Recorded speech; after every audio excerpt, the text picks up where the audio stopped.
If you've just picked up a new Galaxy S21, S21 Plus or S21 Ultra, you'll definitely have noticed there's a lot of new stuff to get to grips with. Samsung's One UI is packed with features and various ways to customize your phone, and so we've picked out the first 10 things you'll probably want to do after unboxing your shiny new S21. Take a sec to subscribe to Android Central and we'll jump right in.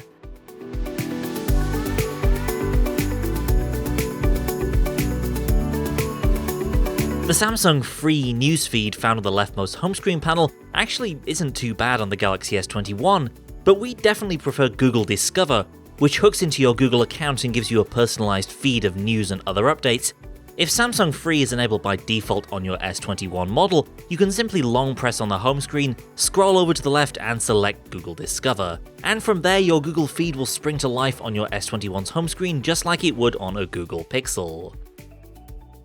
This might come as a shock, but not everyone is in love with Samsung's Bixby Assistant. So if you prefer to have the Bixby shortcut do something you might actually want to use, you can easily change it to open the Android Power menu instead. Tap the power icon in the notification shade here, then hit the side key settings button. From there, you can tell your phone to open the power off menu when you long press that side key. And it's also possible to control what a double tap of the key does as well, in case you want something besides a quick shortcut to the camera app. Unless you're some kind of anarchist, chances are you'll want an easy way to find apps that aren't directly visible on your home screen. But by default, the apps in your app drawer are arranged by the order in which you installed them, which can make for kind of a chaotic mess if you're trying to just quickly skim through them. To change to a more sane alphabetic layout, hit the three-dot icon in the top corner of the screen, tap Sort and change to alphabetical. As you'll see, it is quite a bit easier to navigate. One thing a lot of Galaxy users don't realize is that you can change your home screen's grid layout to accommodate more rows or columns of icons on screen, or make icons at the bottom of the screen easier to reach with one hand. On the S21, it's pretty simple to fit more or less on your screen. Long press anywhere on the home screen, then tap Settings, then check out the options for Home Screen Grid or App Screen Grid. By changing the grid layout here, you can fit more on the screen, or make stuff at the bottom easier to reach by increasing the number of rows.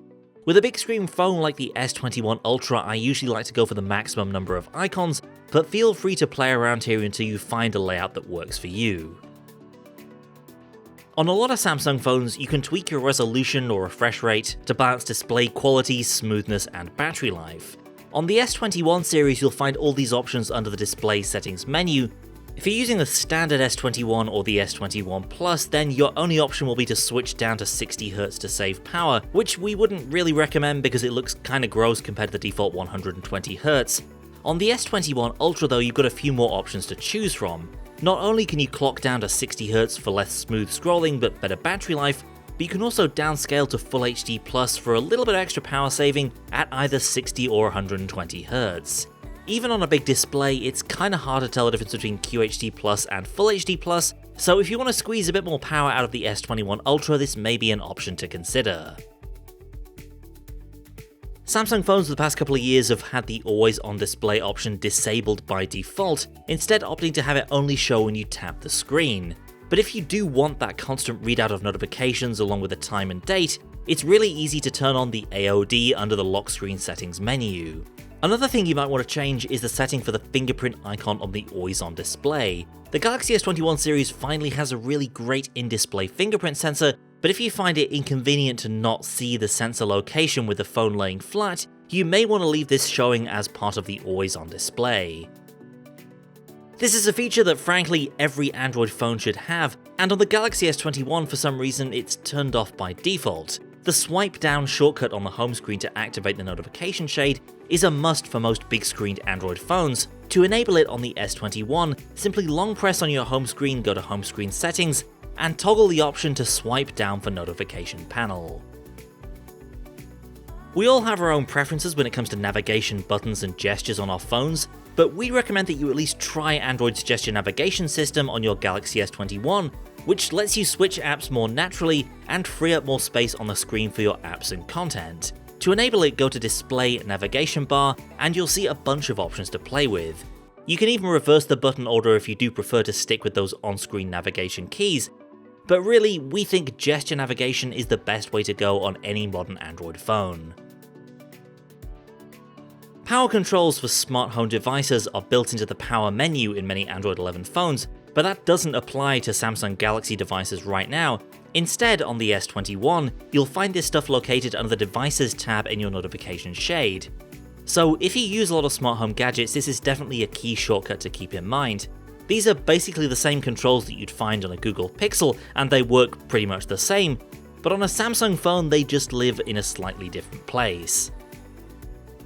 If you've used a few Samsung phones over the years, you might know that the built-in Samsung keyboard is less than great. So if you're finding it frustrating to adjust to typing on your new S21, you might want to give Google's Gboard a try. Gboard is what most of the Android Central team uses on our personal phones. You'll find it on the Google Play Store, and Gboard Setup will walk you through enabling it and setting it up as your default keyboard. Gboard has better prediction and better emoji support than Samsung's keyboard, along with my personal favourite, the Emoji Kitchen, which lets you create these cute or creepy emoji mashups. So that's it for now. If you've got any Galaxy S21 tips of your own, be sure to share them down in the comments, and be sure to subscribe for more Samsung coverage coming soon. Thanks for watching, and I'll see you next time.